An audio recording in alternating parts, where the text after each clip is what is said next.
আরএসএসের প্রচারক থেকে রাজ্য বিজেপির সভাপতি, তারপর বিধায়ক, সাংসদ, কিন্তু 2024-এ দুর্গাপুর আসানসোল কেন্দ্র থেকে পরাজিত। হঠাৎ করেই দলের সঙ্গে দূরত্ব এবং রাজ্য বিজেপির সভাপতি পদ থেকে অব্যাহতির পর সর্বভারতীয় সাধারণ সম্পাদক। এই জার্নি অত্যন্ত এক বড়, কঠিন কিন্তু সফল। আস্তে আস্তে দলের সঙ্গে একটু দূরত্ব এবং তারপরে 2026 ফের স্রোতে ফিরে আসা। মাঝখানে পার্টির বড় বড় সভাই হোক, ছোট সভা হোক বা বিভিন্ন অধিবেশন হোক, কোনো কিছুতেই ডাক পেতেন না। এবার সেই দিলীপ ঘোষের পছন্দ সিট খড়গপুর সদর, এই খড়গপুর সদর থেকেই দিলীপ ঘোষ এবার নমিনেশন পেয়েছেন। এরই মাঝে গঙ্গা যমুনা দিয়ে অনেক জল বয়ে গিয়েছে তার ব্যক্তিগত জীবন, অর্থাৎ তিনি বিয়ে করেন এবং বিয়ে করার পর তাদের স্বামী স্ত্রীর বিভিন্ন ঘটনার ঘটা বিভিন্ন সময় সোশ্যাল মিডিয়া বা মিডিয়ার মাধ্যমে, টেলিভিশনের মাধ্যমে চোখে আসে। খড়গপুর সদরের বিজেপি প্রার্থী দিলীপ ঘোষ এবং তার স্ত্রী রিঙ্কু ঘোষের রিঙ্কু ঘোষ ওরফে রিঙ্কু মজুমদারের স্থাবর অস্থাবর সম্পত্তির খতিয়ান নির্বাচন কমিশনকে দিয়েছে তারা। সেখান থেকে দেখে নেওয়া যাক যে কী তাদের স্থাবর এবং অস্থাবর সম্পত্তি আছে এবং আয়কর রিটার্নের সমস্ত বিস্তারিত বিবরণ দেওয়া থাকলো। এফিডেভিট বা হলফনামা অনুযায়ী দিলীপ ঘোষের গত 5 বছরের আয় 2020 থেকে 21, সেটি খুব একটা গ্রহণযোগ্য নয়, কারণ আরএসএস থেকে তিনি বিজেপিতে জয়েন করেছিলেন। বিজেপিতে আসার পর তিনি ভোটে দাঁড়িয়েছিলেন। 2021 থেকে 22-এ তার আয় ছিল 7,72,230 টাকা।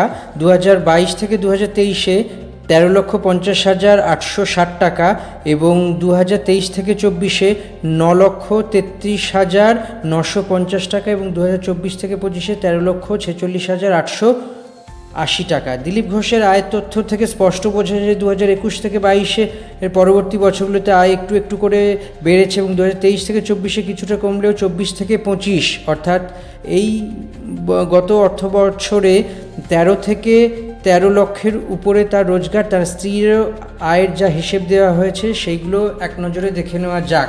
তার স্ত্রীর আয়ের যে হিসেব দেওয়া হয়েছে তার মধ্যে হলো 2020 থেকে 21 যা প্রযোজ্য নয়, 2021 থেকে 22 4,99,000 এবং 820, 2022 থেকে 2023 4,99,600, 2023 থেকে 24 6,11,000 এবং 2024 থেকে 25 6,66,420। অর্থাৎ হলফনামা অনুসারে মনোনয়ন জমা সে সময় দিলীপ ঘোষের হাতে ছিল 3,50,000 টাকা, তার স্ত্রী রিঙ্কু মজুমদারের হাতে ছিল 5 লক্ষ টাকা। অর্থাৎ সব মিলিয়ে বলা যায় যে দিলীপ ঘোষ এবং তার স্ত্রী রিঙ্কু মজুমদারের ব্যাংকে একাধিক অ্যাকাউন্ট আছে এবং পোস্ট অফিসেও বিভিন্ন প্রকল্পে টাকা রাখেন দিলীপ ঘোষ এবং রিঙ্কু মজুমদার। তাদের দুজনের অস্থাবর সম্পত্তির পরিমাণ এবং হাতে টাকা যে আছে, দিলীপ ঘোষের হাতে এই মুহূর্তে টাকা আছে 28,75,805 এবং রিঙ্কু মজুমদারের হাতে আছে 22,98,301 টাকা 93 পয়সা। স্থাবর সম্পত্তি দিলীপ ঘোষের অ্যাকাউন্ট অনুযায়ী প্রায় এফিডেভিট অনুযায়ী 1.2888 একর কৃষিজমি আছে। এছাড়াও 2টি ফ্ল্যাট আছে। একটি ফ্ল্যাটে হলো 800 বর্গফুট অর্থাৎ 800 স্কোয়ার ফুট এবং একটি হলো 3,483 ফুটের, যার বর্তমান মূল্য হলো 1,45,45,589। তার স্ত্রী অর্থাৎ রিঙ্কু ঘোষের 1,307 বর্গফুটের একটি কমার্শিয়াল বিল্ডিংয়ের মালিকানা আছে এবং ফ্ল্যাটও আছে। সব মিলিয়ে প্রায় 70 লক্ষ টাকার সম্পত্তির মালিক হলেন রিঙ্কু ঘোষ। দিলীপ ঘোষের গাড়ি ও গয়না, এবার যদি বিবরণ নেওয়া যায় দেখতে পাওয়া যায় দিলীপ ঘোষের নিজস্ব কোনো গাড়ি নেই ঠিকই, কিন্তু রিঙ্কু ঘোষের 4 চাকা আছে। এছাড়াও দিলীপ ঘোষের সোনা দানা ইত্যাদি নেই। হলফনামার উদ্দেশ্যেই বলা আছে দুজনেরই কোনো ঋণ নেই।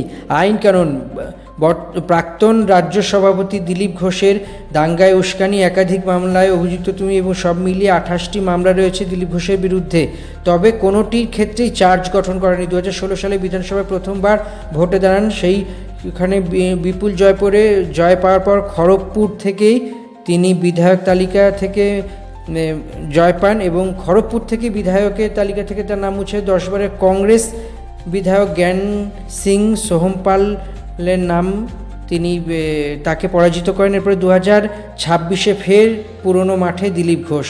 এখন দেখার একটাই বিষয় যে কি হতে চলেছে আগামী দিনে।